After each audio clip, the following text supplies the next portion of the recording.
yaratan Tatarstan'ı. Dilimni yaratan, ilimni yaratan, halkımni yaratan, gurur gazetlerimni yaratan.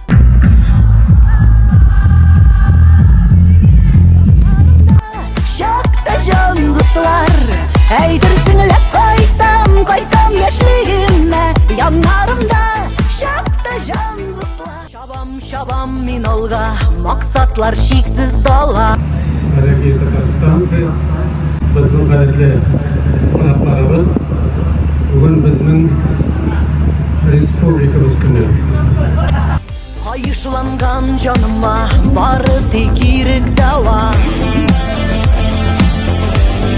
Yegensiz çarşı atta yüzüm yazmış kamşılar.